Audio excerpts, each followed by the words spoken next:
So I actually have a very small role here. That's why I wanted you all to know that he's my dad, because I just bring in the talent and had the opportunity to do this with him. Lucinda had brought up the possibility of us doing something together.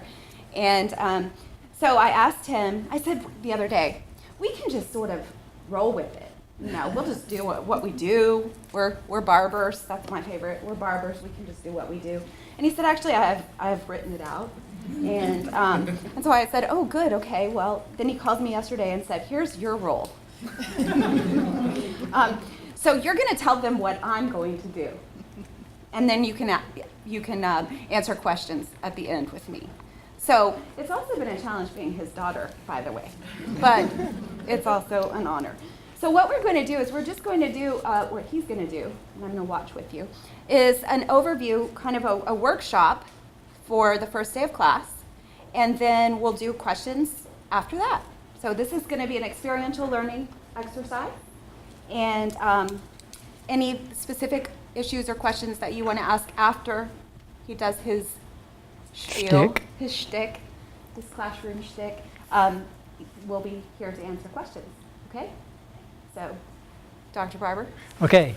I would just start off with the experience, but I'm going to make a prefatory remark, and that is to explain why I'm so dressed up.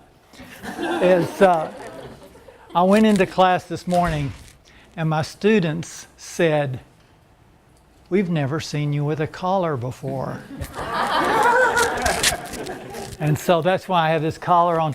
And this class has really conditioned me. And the way they conditioned me is the very first day of class, I had on pants like this, and I had on a t-shirt.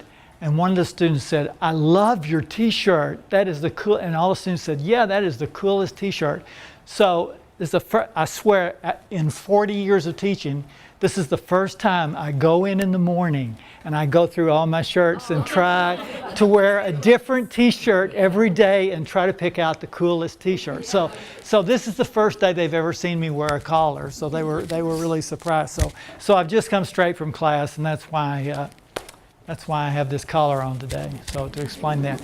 Okay, I'm just going to do like this is any normal first day of class, and then we can just see what kind of questions that brings up for you, and we'll go for there. So I'm going to start just like for real and say that I just walked into class, and I'm going to say, "Hello, my name is Luke Barber, and I know that I'm very old.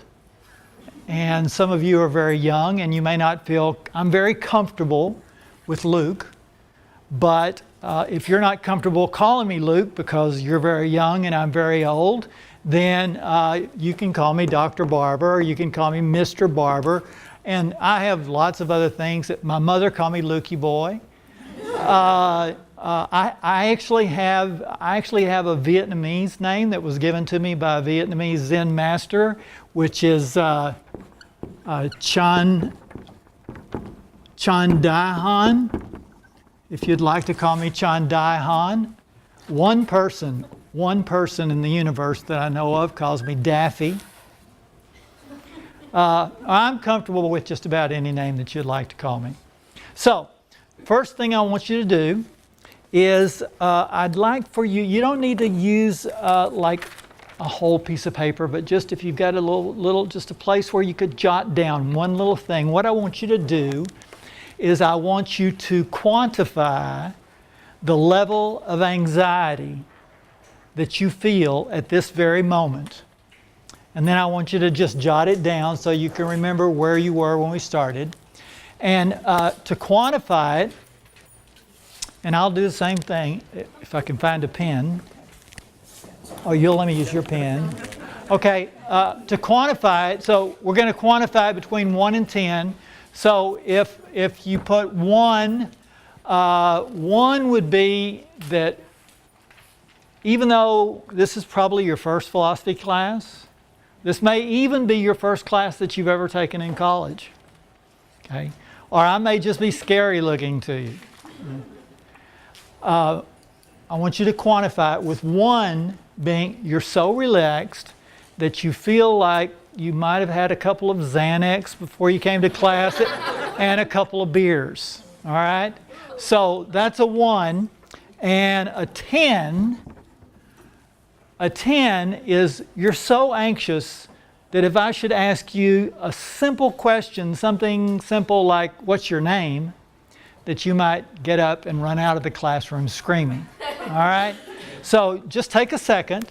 And no, wait a minute. Before you do that, you have to do something that those of us who live in the Dallas area don't do too often. You have to take a moment and you have to look inward.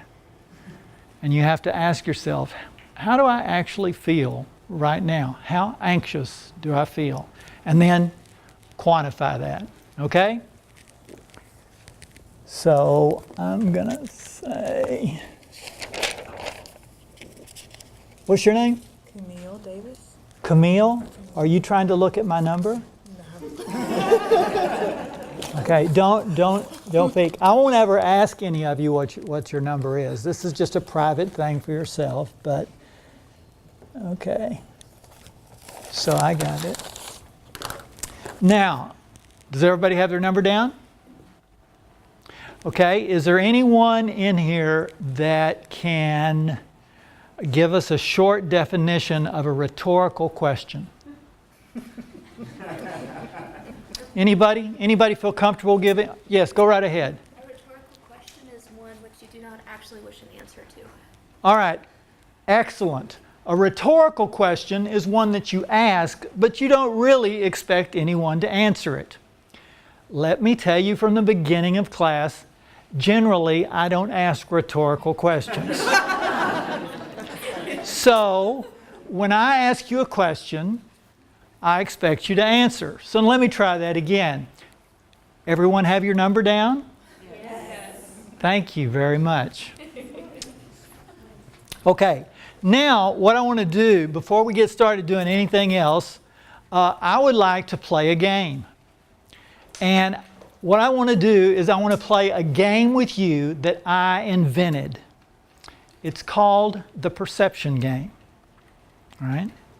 And the perception game works like this. We could just pick, just do a lottery and pick anybody and put them up here and we could do the perception game.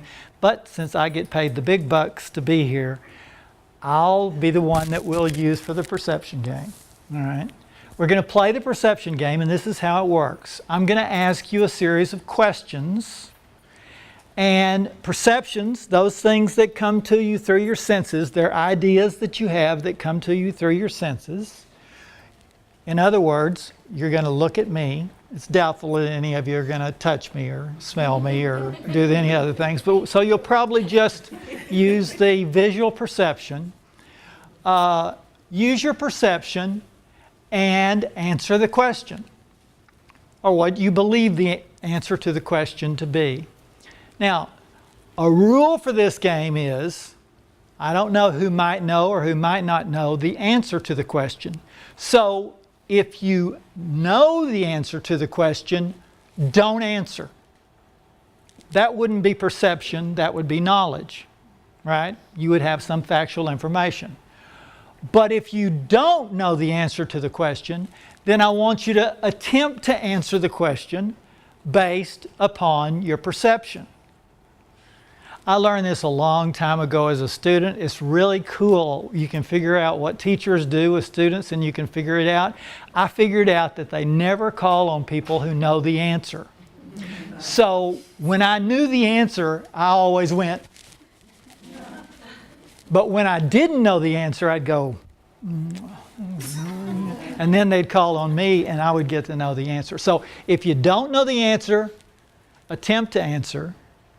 If you do know the answer, stay quiet for that one. Everybody got it? Ready? So,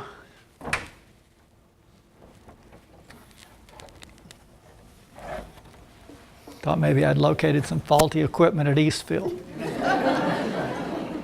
sir. Really got some nice stuff over here. Okay, I look like the sort of guy who listens to What kind of music do I most like to listen to?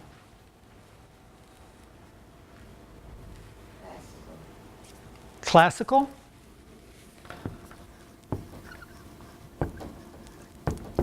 Anybody have any other? Can I give you a specific band? You can give specific bands. You can do anything you want to. This is your class just as much as it's my class. Pink Floyd. Pink Floyd. That's the only actual group that I've been given as a name before for the many times that I've done this before, except the Grateful Dead. Oh, that was mine. Oh, yeah, okay, so The T-shirt that you wear to class. so the Grateful Dead. We have jazz back here. You got, I'm sorry, you seem so far away back there. I've got to walk over this way to pay the people over here more attention. All right, and also to give you a better perceptive opportunity. So we have jazz over here. Any others? Anybody got any strong perceptions you just think, yeah, it's got to be that? Blues. Blues? Anything else? I just thought soft rock, just the genre, something. You just look at me and I just look like soft rock to you. I'm not, I don't know if I look like a soft rock or if I look like I listen to soft rock. I would guess like 60s California surf. Beach Boys? Beach Boys, yeah. Sir, Gene, you were going to say something? About like Gregorian chants. Now, actually, I think what you're doing is you're doing some of the sort of a split screen thing. You're taking some knowledge and putting it together with perception. So, but we'll go ahead and put Gregorian chants. Okay. And that's enough. Oh, go ahead. If you. Total hip hop. I'm going to leave the total off there and just put hip hop. Hip hop. Okay, that's enough unless anybody's got some really strong perception. You haven't had a chance to get it in yet. Reggae.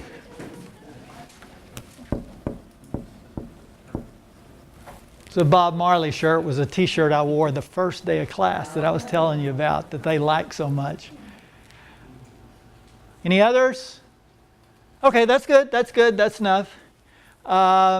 Let's see. Now, what kind of car do I drive?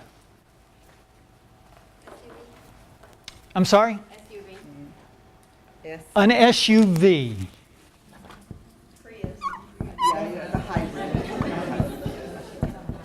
Prius? I realize this is unlikely, but you look to me like you bike. Well, I do bike, but we'll put that up there. You mean I don't have a car? Or maybe a Harley. A Harley?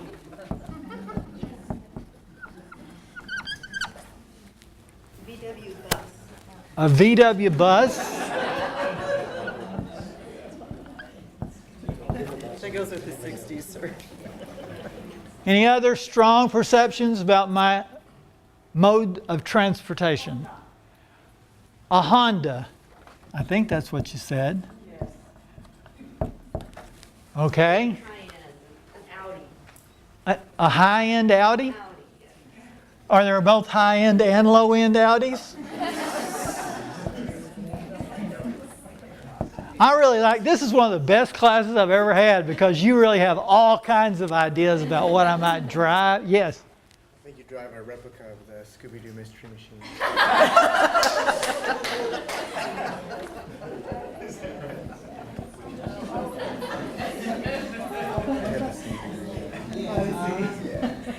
Great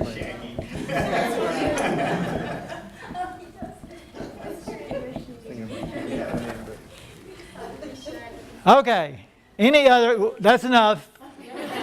Unless you've got unless somebody's just saying, no, I know he looks just like somebody who would drive a Golf cart. golf.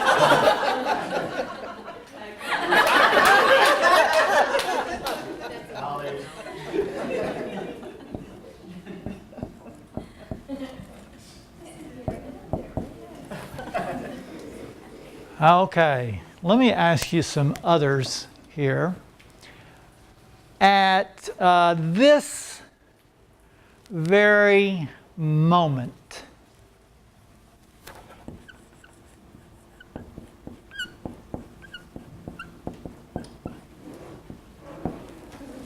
am I married?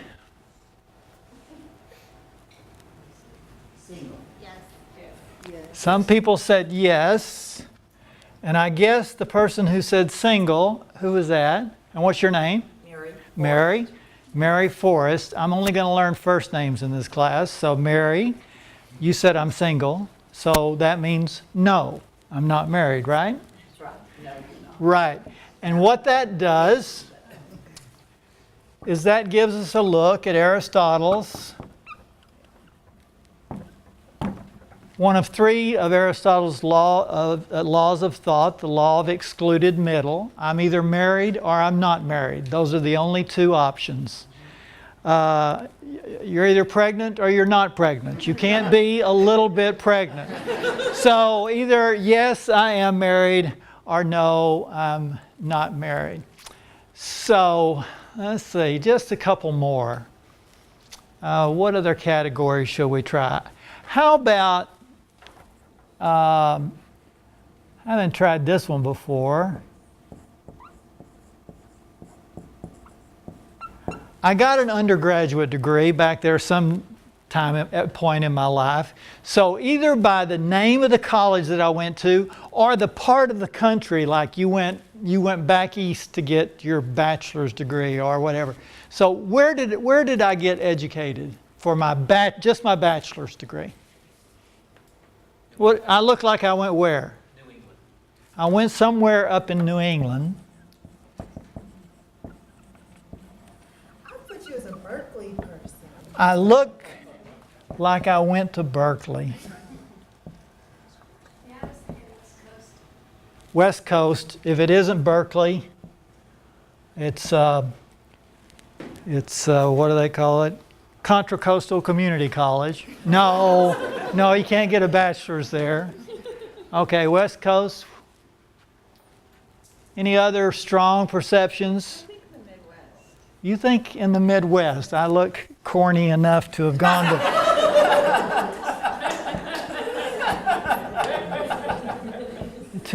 to Iowa. That's a very good college. It is a wonderful college. That is in fact, the high schools there are wonderful. There's just so much that I have good to say about Iowa that I'm going to stop now before I go crazy. Any other strong perceptions? Oklahoma. A state. Oh, okay. Well, that helped. Oklahoma State. So I got my bachelor's there at Oklahoma State. They do philosophy in Oklahoma. They do. Okay, we'll leave it at that. I'll do one last one in the perception game. In a word or phrase,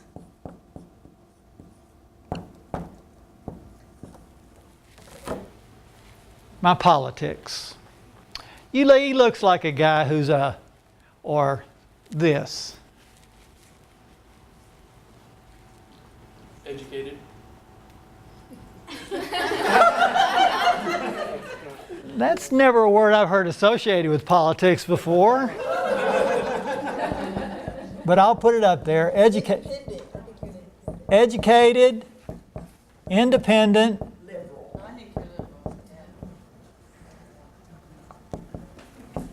Free thinking. liberal. I can just barely stand to write the word on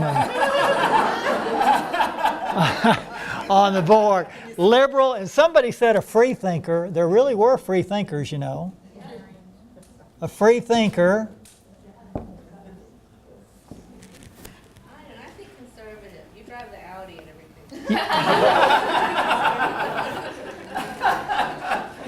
You've got me driving that Audi and going to Iowa or something. No, you don't have me going to Iowa. Conservative. I'm a conservative. Luke Barber is a conservative. I'm just trying that sentence out to see how it works.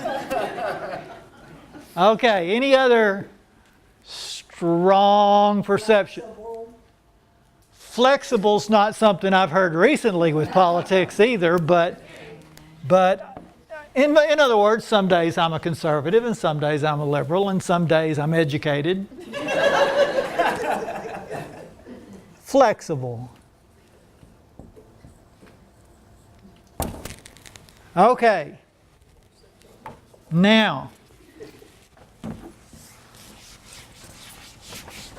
class,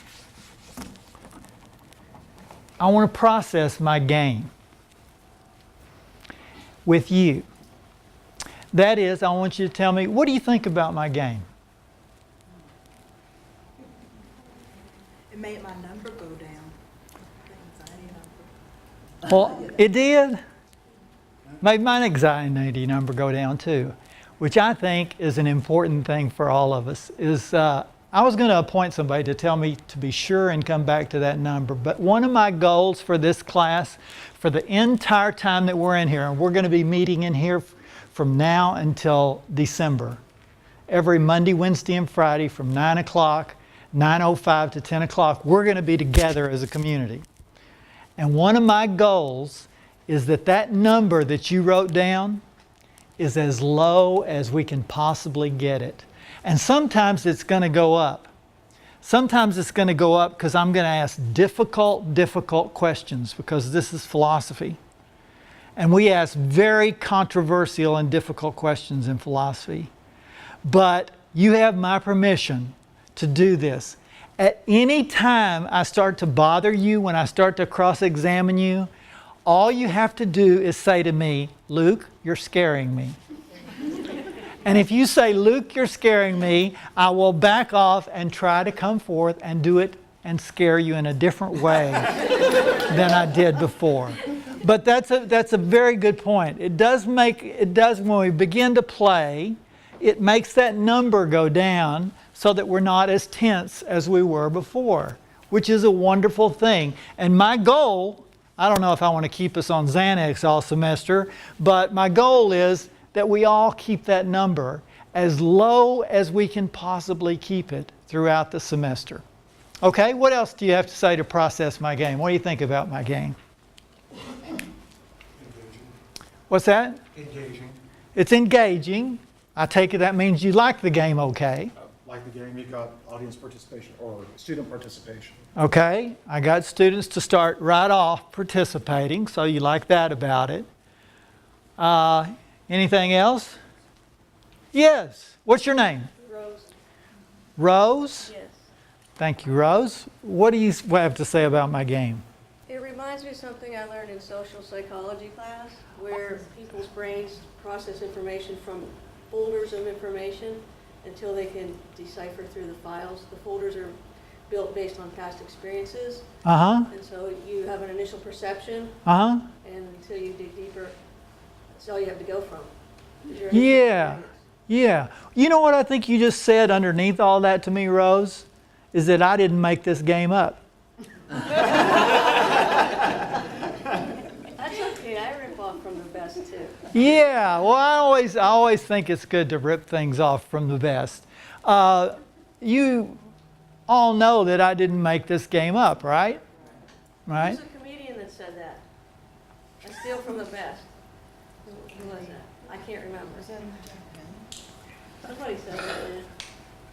An old guy. I don't remember it, but I know one time that I talked to this very large group, and there were one of the guys. So there were 7 speakers for this big conference that we did, and one of the speakers was mind mapping. He taught mind mapping, and so I said, "And you're coming to my presentation, right?" And he said, "I am." And I said, "Man, this is just the greatest thing in the world. I want you to show me my mind map." after you get through mapping the stuff. And so after we got together afterwards, and he showed me, well, this, you said this, this, and this, you did this, this, this, and this, and this, this, and this, and this, and that, that, and that.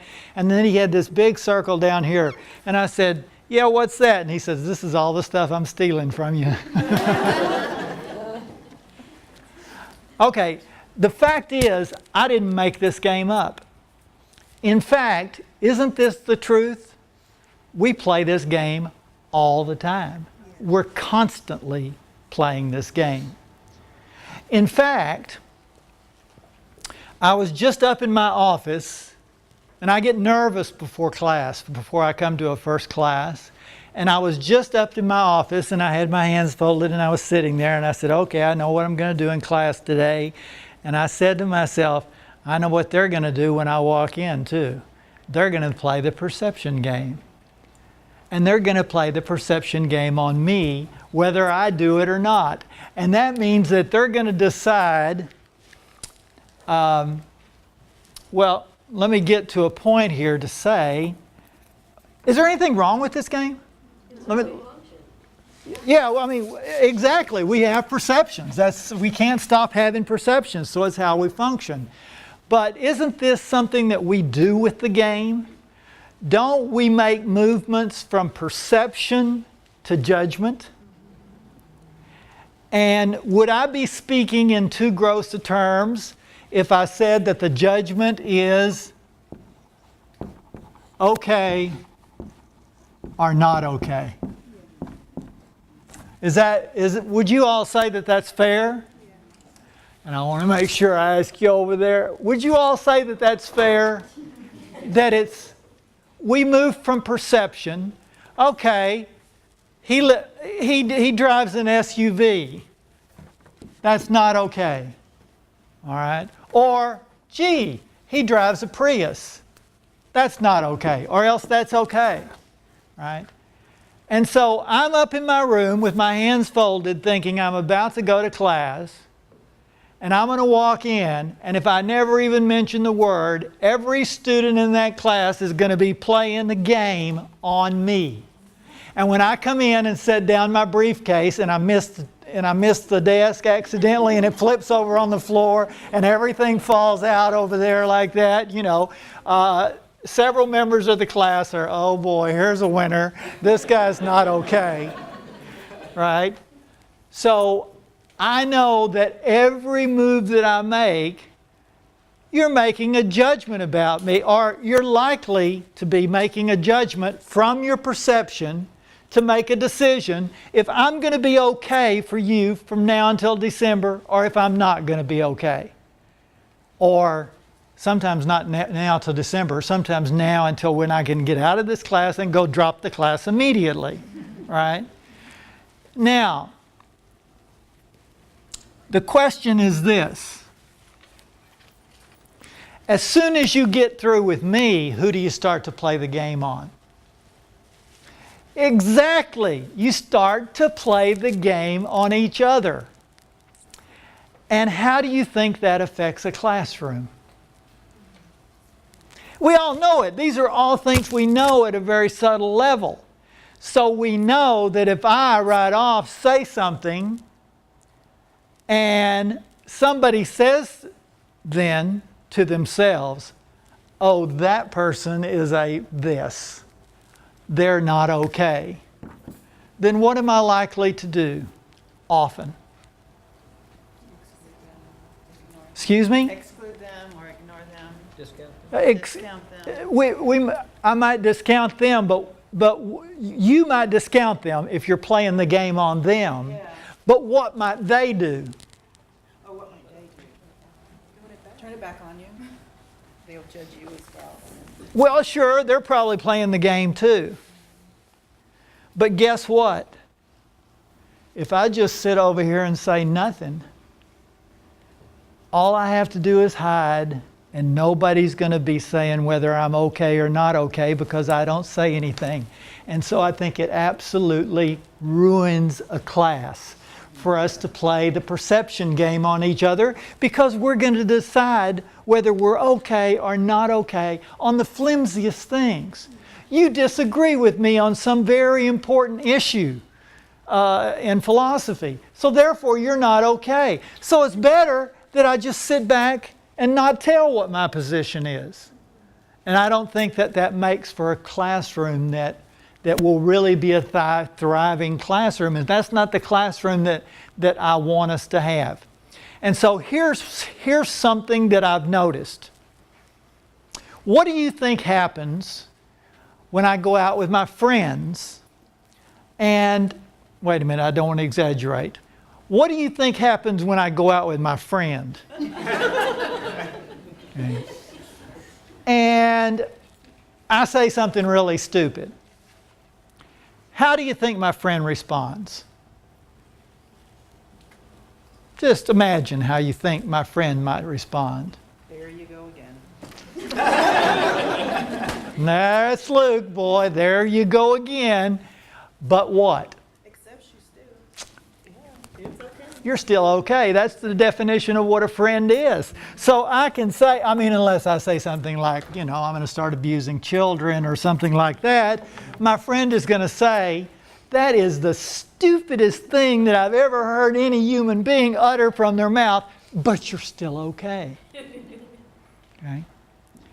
So now, what would be ideal for our class is if we could all become friends like that.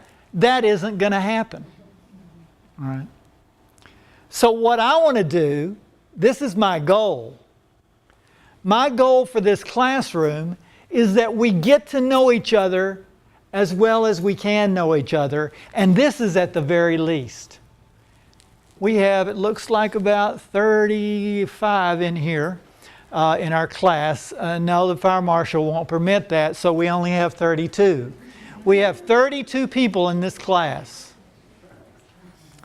I do not know with absolute certainty what will be on the first exam, except I do know one question that will be on the first exam. And this is the question. Name the members of this class.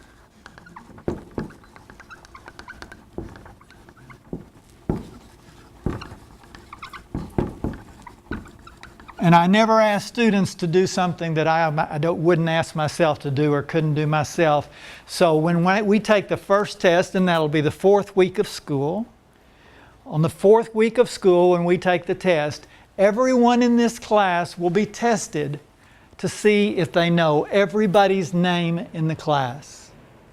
And I will test myself to see that I can name every person in the class. Because, yes? Is this pass-fail or partial credit? That's a very good question. This will not be one of the main questions on the test, and so it'll be, students always they just love the sound of it. They love the sound of these two words. Extra credit. And so this is extra credit that you will receive, and you will receive a score based on the number of people you know. But I am confident, and I know with almost certainty, that every single one of you in this class will be able to name every single one of you. And the reason comes from a principle that I find teachers violate all the time.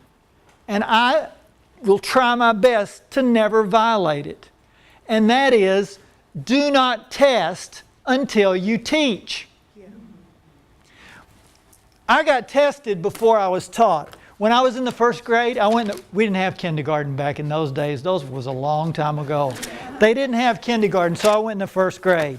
And my teacher walked into class, the first day of class, and she said to the class, I'll never forget it. She said to the class, who can tell me what one of these is? Who can tell me what it is? And there were just a few students that said, oh yeah, me, call them. I know exactly what that is, and I know a bunch more of them too. All right? And Those were the students, right, who were automatically and already being told, school's going to be easy for you, right? Because you just got a test, you passed like in a flash, right? It was simple for you. And then there was this second group of students, and they're the ones that went, I think I know what that is. I think that is a letter of the alphabet, all right? But I'm not exactly sure, but I think that's what it is. And those are a group of students who find out, I'm probably going to make it okay in school. Me, I was in the third group. The third group is, I have absolutely no clue in the world what that is. And what that told me is that school was going to be rough because I'm not the kind of person that knows the answers. And it's all because of one thing. She tested before she taught. If she had walked into the class and said, students, see this right here? This is an A. This is a letter of the alphabet. This year, we're going to be doing lots of work with the letter A and lots of other letters in the alphabet. There are a whole bunch of letters in the alphabet, but this is the letter A, and we're going to be doing lots of work with it. Now, who can tell me what letter this is? I would have said, yeah, this is going to be easy. She told me what it is, and now I can figure it out. But no, I fell into the dumb group. And so it took me a lot of years and a lot of hard work to get out of that group, to actually believe that I was somebody who could learn, because my teachers kept testing me before they taught me. Okay, so since I'm going to make every effort to teach before I test, I've got 4 weeks, but we're going to start today. And that is, I want you to take 5 minutes. I'm going to use my stopwatch, and I want you to walk around, and I want you to meet at least 5 people. And this can kind of be like a cocktail party, except this is better than a cocktail party, because what happens at a cocktail party is you meet somebody and then you cannot figure out a way in the life that you're going to get away from them. And so you have to stand there and talk to that person until you can finally come up with some excuse to walk away. All right? But this is going to be unlike a cocktail party in that all you have to do is ask them one of these simple questions. We already have ready-made questions here. Just ask them one of these questions and ask them their name, know who they are, and then go on to another person. It's time to move on. And you don't even have to say, excuse me, I'm leaving, because you already know that's the rule. Okay, I won't make you get up and go around and meet, because you all probably know each other. But so it would be something that I would do immediately, is have people then get up out of their chairs and move around and get to meet, at a very minimum, 5 students of class to simply know their name and know one simple thing about them, like the kind of car that they drive. Now, this also is not a part of the class, but is simply something to let you know that Aristotle said, a poem has a beginning, a middle, an end. A good presentation has a beginning, it has a middle, and an end. And when it comes to humanizing a classroom, building community in that classroom, it has, in my estimation, a beginning, a middle, an end. So this is just not something I do for, okay, now I've done humanizing the classroom, and so it's over. I look for ways at the beginning of the classroom that I will be constantly working on humanizing the classroom. And I can tell you about a few of those ways. I can tell you about my favorite, and I actually brought, I write a letter to my students. I've been doing this for 40 years.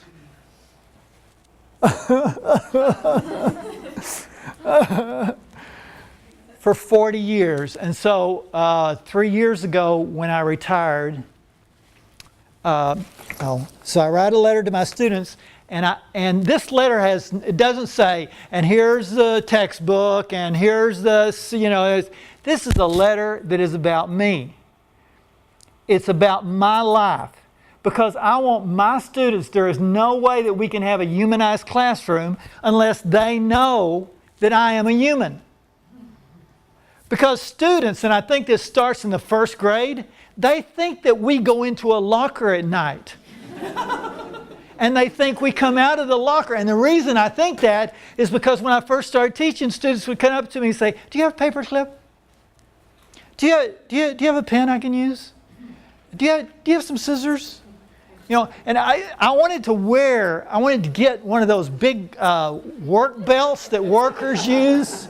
And I wanted to put everything on it so that I would be a teacher who was prepared. It's like, yeah, do I have a paper clip? Well, hell yes, I've got a paper clip right here. Do I have a paper cutter? Of course I've got a paper cutter. Right there I've got a paper cutter, of course. I've got everything a self-contained teaching unit can have, because that's what they think we are. Self-contained teaching units, unless we teach them that we're not. Unless we teach them by being human beings with them. That we actually do go home at night. We actually do have partners and families. And we actually do have hobbies. And we actually read books. And we do all sorts of things. And unless they know that about us, they will put us into that category of a self-contained teaching unit. And so I write my students a letter. And it's a long letter. And I tell them all about my likes and my dislikes and my hobbies and things I do. And I tell them about each of my children, and I tell them what my children do, and I tell them how old they are, all those sorts of things. But then I always ask them, what do you do when somebody writes you a really nice letter? And they always know the answer. You write back. And so I require that every student write me a letter back. And the only difference between my letter and their letter is that I don't put a picture on my letter, because they know who I am, because I'm the one that's going to be running the whole show. But their letter has to be a letter to me, again, a personal letter, not about the class, a personal letter about their life. And I can't help but tell you that when I started to collect these letters, my life was transformed about my students, as well as it was as anything that could possibly happen. Because, Martin Buber talks about there are two kinds of relationships, an I-it relationship and an I-thou relationship. And we both can do this to each other. You know that students can do it to you. They can turn you into an it. You are a teacher. You are a self-contained teaching unit. You are an object. They have turned you into an it. And so what we often end up with is it relationships in the classroom. Because they have turned us into an it, and we turned them into an it. And I guarantee you, when you read these letters, when you read where our students have been, when you read the experiences that they've had, you can no longer see them as an it. You cannot. You have to see them as a thou. That they're a human being, that have had experiences, that have had a life, that have done all sorts of things that when you just sit and look at them in the classroom, you would have never dreamed. So I get a letter from my student, and notice that they all come with a picture attached. And so I brought just a few examples to show you. They often we'll attach one that tells me what their hobbies are, that they're weightlifters or whatever. Some of them, they have very big pictures. But I get those letters, and in that way, I come to know my students as human beings, and they come to know me as a human being. When I retired 3 years ago, I had a horrible dilemma because we estimated when we cleaned out my office, over 10,000 letters from students going back 37 years. Students, and I really didn't know what to do with them. Yeah, it was the hardest thing for me in the world. It felt sacrilegious to put them in the trash.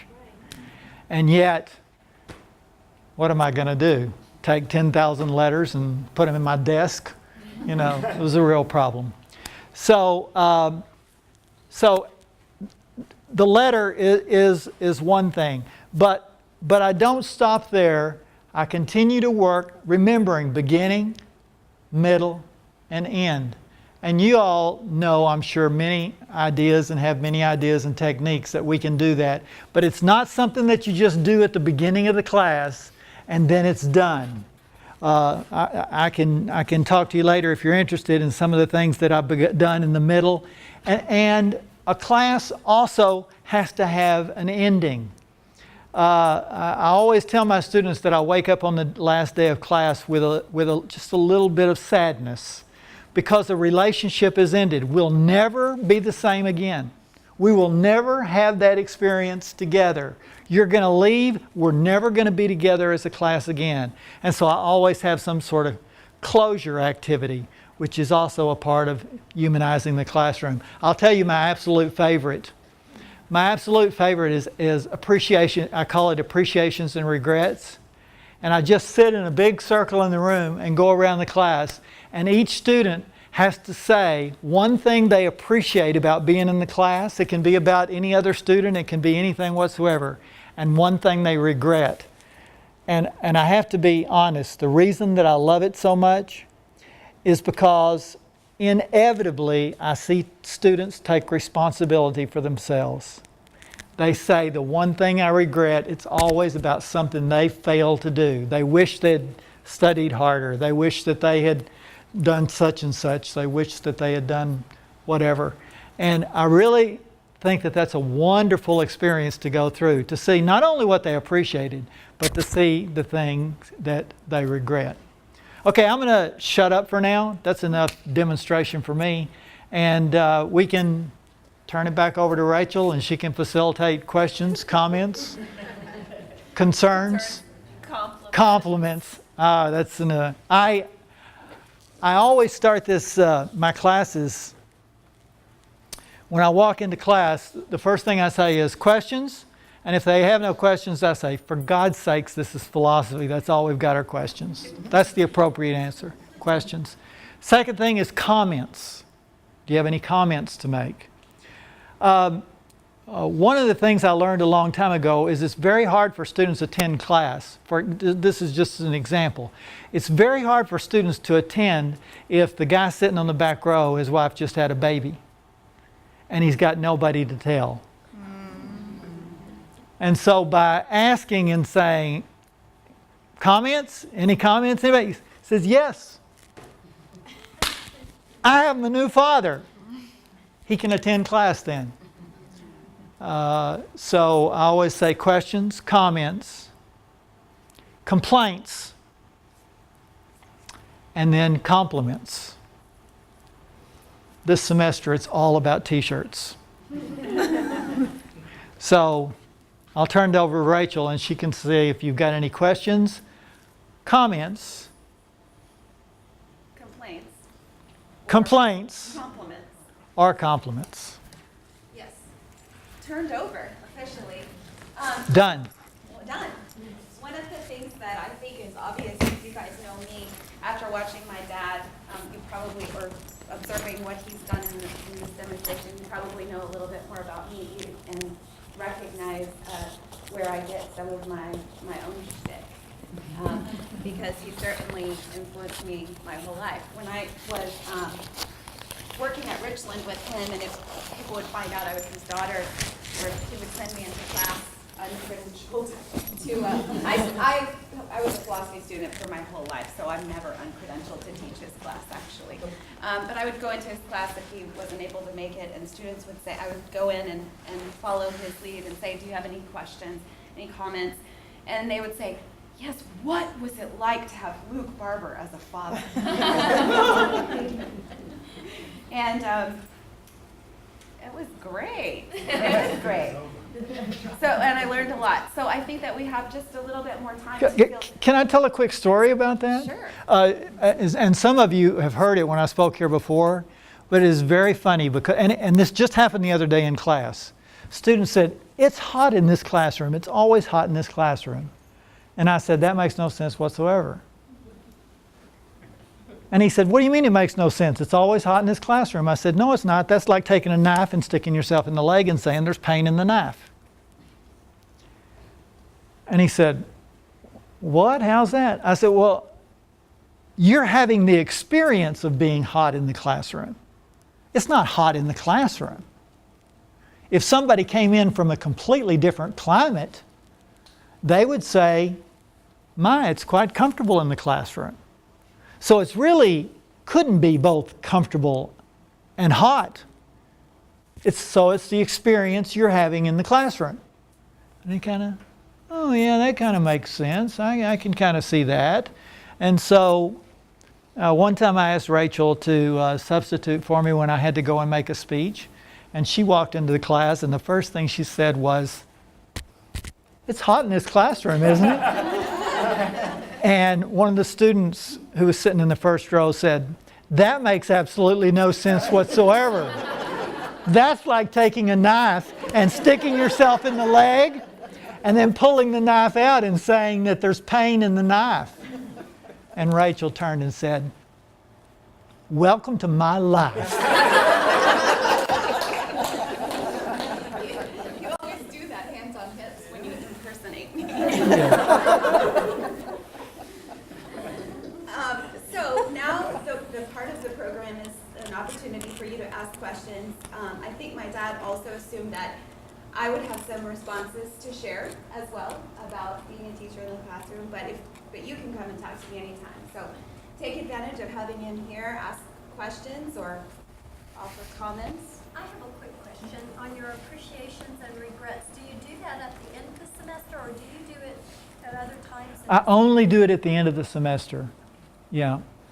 I look for, and I may do something other than that, but I look for something.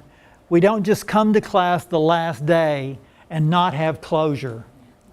Because if you're going to humanize a classroom, to just say, okay, goodbye, doesn't bring it back full circle to have closure. Lauren?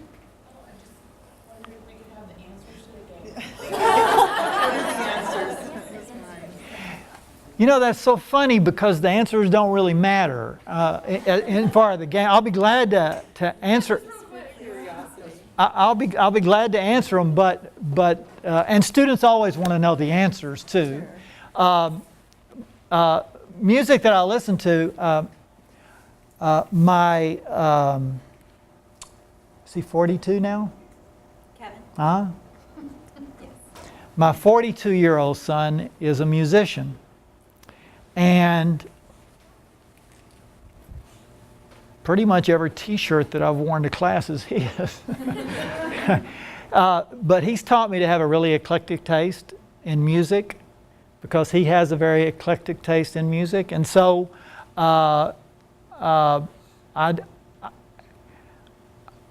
when I lived in Eugene, Oregon, I listened to Deadhead every Friday night. It's probably the only city in the United States that still dedicates 1 hour of radio time to the Grateful Dead. But I pretty much 60s. There's nothing up there that I don't listen to that anybody suggested. And I probably really don't have a favorite. I do love John Prine. And if you don't know John Prine, get busy. Get all of his albums, all of his records, and listen to every one. And listen listen not just for the words that are being sung, but for everything beneath the words. He is one tremendous lyricist, and he's kind of lost his voice now, but he's great. Yes, I do like John Prine. Nobody said John Prine. Probably the only time I'd ever be in an SUV if somebody had to take me to the hospital. Everybody does say Prius right off. They just do, and I have a Prius.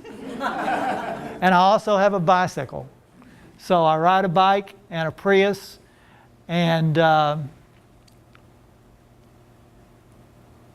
been known to get in a golf cart before. Married, that's one of my favorite questions now, because, let's see, how long is, it's February, a year and a half. I've been married for a year and a half. I got married February a year and a half to the woman that I'd lived with for 27 years. We just figured after 27 years it was going to work out.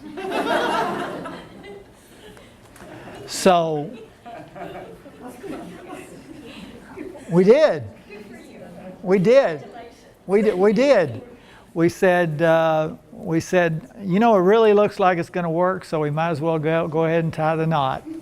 And so we had a really lovely wedding, and all of our children and grandchildren were in the wedding, and our dogs.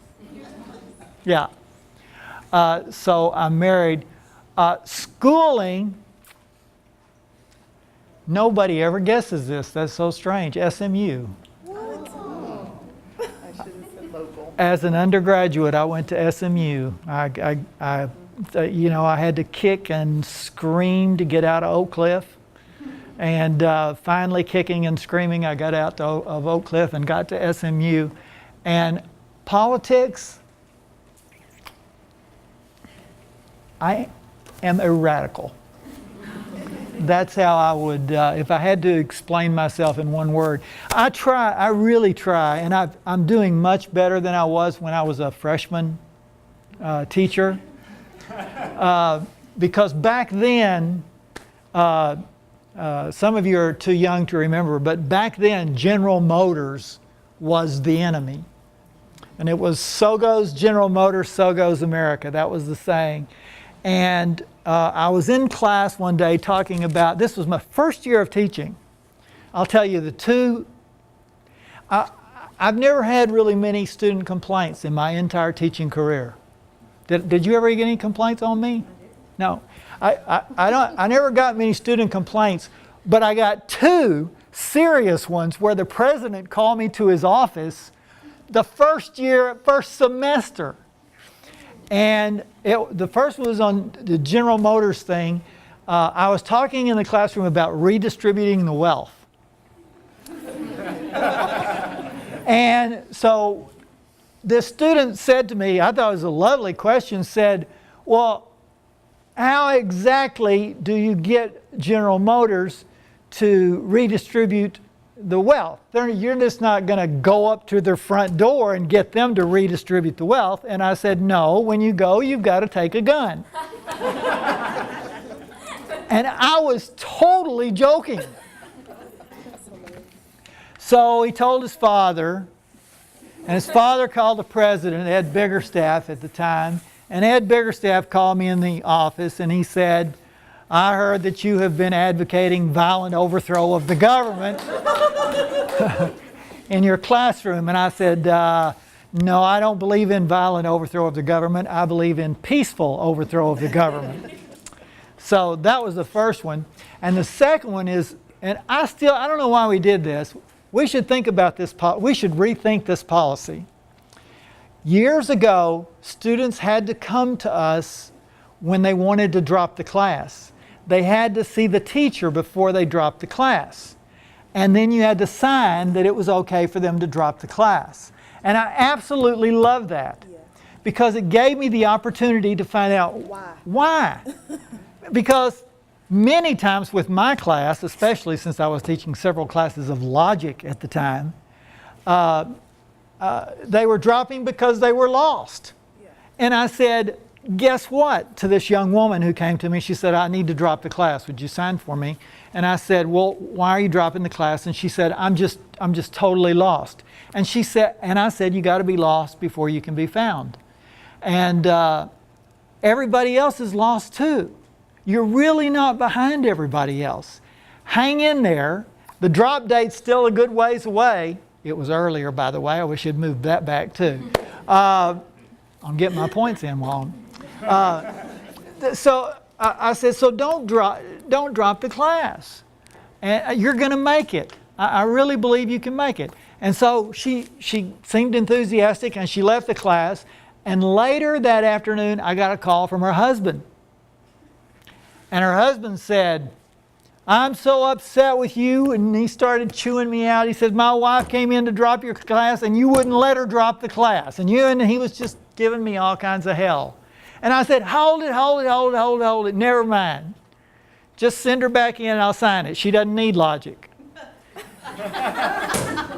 And he said, why doesn't she need logic? And I said, because she's got you to do her thinking for her.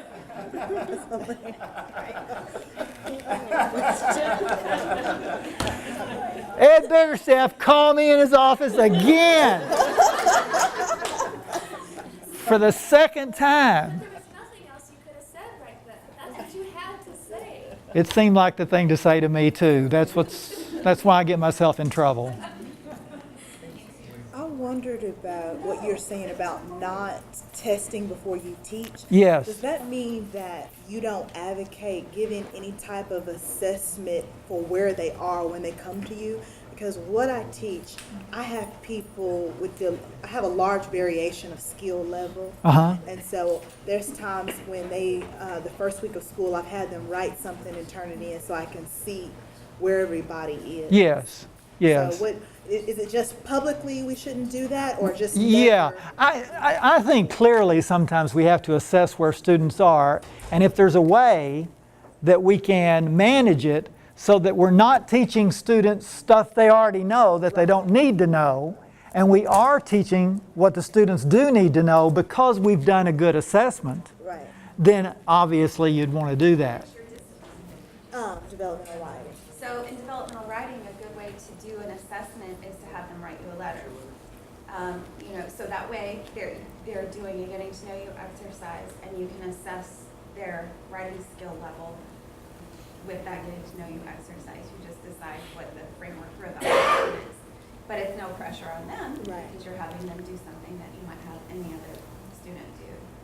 There's another advantage to that. Having taught developmental writing for 15 years, I always did that. And the other advantage to it, and I also did this as an oral exercise the first day of class, to get to know each student, ask them and have them tell me in the letter about their hobbies and interests. And when they did, a lot of times I found that we had common hobbies and interests, because I have kind of a crazy, wild background. I've done all sorts of different things. And then I had that connection with the student, and I could bring the object lessons back to that content, Right. and make that connection with the student. Letters are the it seems to me are one of the easiest things for people to write too. It's amazing how much better the student's grammar is sometimes when I get the letter than when I see a piece of their writing for an assignment, that it's much better. Yeah, Jean, what were you going to say? Something that's sort of unrelated to the letter, but you're such an example, a model of what I've been saying with the first day of class, which is I never once heard you say, and let's look at the syllabus. Right. Yeah. I've been saying, that very first day, get to know your students. Teach what you care about. The students are not there to find out what the legality is. They're there because they think they're interested in that subject. I think the first day of class is about the most important day of class. And I also think this, that I might cover, compared to somebody else teaching philosophy at Richland, I might cover, if you're talking about covering the material, 70%, I'm just saying, I might cover 70% of what some other philosophy teacher might cover. Bad, huh? Bad, because I'm only covering 70% of the material. The problem is, or not the problem, the idea is, if you build community, if you have that humanized classroom, I'd much rather them learn 90% of the 70% I'm teaching than learn 50% of the 100% that they're covering. And there's lots of evidence to support the idea that if we spend time being humans in the classroom, getting to know our students, getting them to know us, that they will actually learn more and retain more, even if you're covering less. So cover less material, but get them to learn more of it. Another thing that I used to do on the last day of class was asking students, what, this is a good exercise for all teachers, asking students, what was the most important thing that you learned from me this semester? What was the most important thing? And, you know, I had some idea that they were going to start saying things like, it was when you were talking about the prolegomena of future metaphysics and Kant, it was this idea, or it was this idea about the existence of God when you were giving the ontological argument. I was just blown away by that. And what the students said were things like, you know, that day you came in and you'd almost had an accident and you were telling us a story about it? That was the most important lesson I learned about the way that you handle that situation. And I've used this quotation many times, but I think it's true that we forget sometimes. And I don't just mean as teachers, I mean as administrators. Whatever position we hold on the campus, we're a teacher. And I've used this a number of times, and it's that old Hasidic idea where they ask the students, why do you go to listen to the master? Do you go to hear the master's wisdom? And the students said, no, we go to watch him tie his shoes. And I've always took that to mean we don't go to hear the wisdom, we go to see how that master walks the earth. And the way we walk the earth, if we want to teach civility in the classroom, be civil.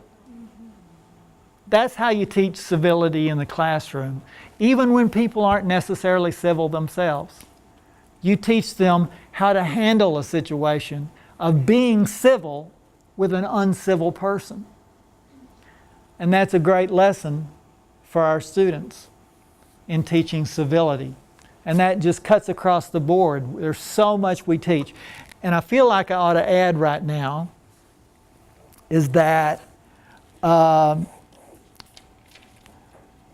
that you'd want to, but you can't do me. That ain't going to work. You can only do you. You have to teach the person that you are. But you are a person and you're an authentic person, and you can be authentic with your students regardless of who you are. And that's the most important thing, is to go into that class and teach who you are. Teach who you are. Do it your way. I don't necessarily mean doing everything your way, but do it your way of being in the world. And that's the only way you're going to be successful.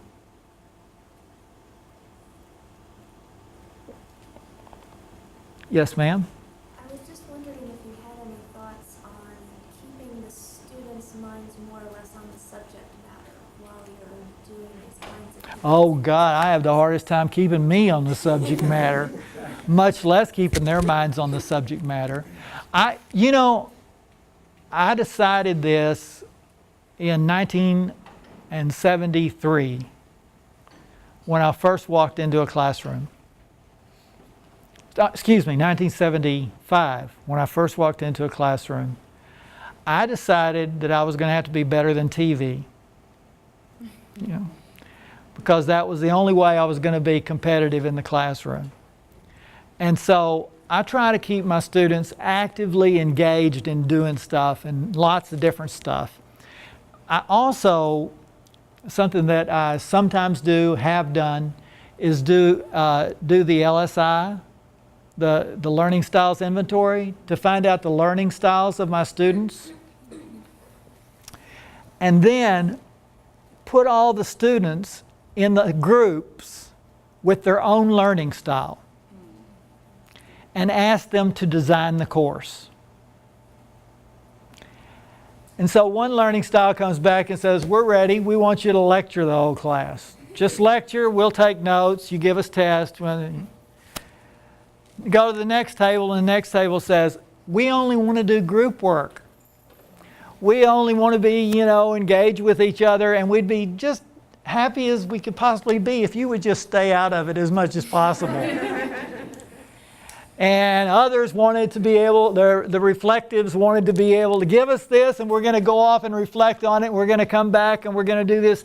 In other words, all 4 groups designed 4 different classrooms. And what was so lovely about doing that experience is they got it. They said, wait a minute, he can't do all 4 of those classrooms. And then I said, yes, I can. But when I'm not doing your style, just hold on, I'll be around to it later. I do 15 minutes, 20 minutes of a lecture, and then I might do 15 minutes of having them work in a group together, and then I might do something else. And so I try to keep things moving that way and keep them engaged in that way. But you can't have 100% success. Yes, sir? With this topic, humanizing the classroom, you also spoke of the students might have different life experiences. Throughout the class, if they disclose something that's totally contradictory to their classmates, how would you help them stop dehumanizing? Help the other students not to dehumanize that student? Yes.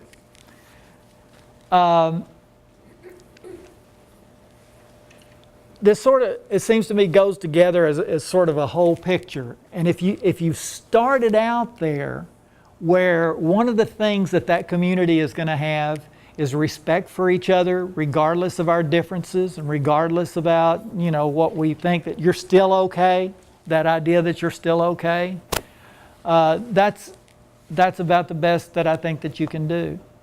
I think that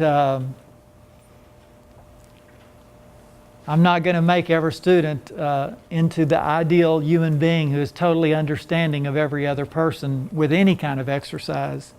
But what I can do is I can model me showing respect for that person, even though that person might not be getting the same kind of respect from other students. And when they see that there's a way that I can respect that person, even if I disagree with that student, they get the idea that they could also disagree with that student and still be able to show them respect.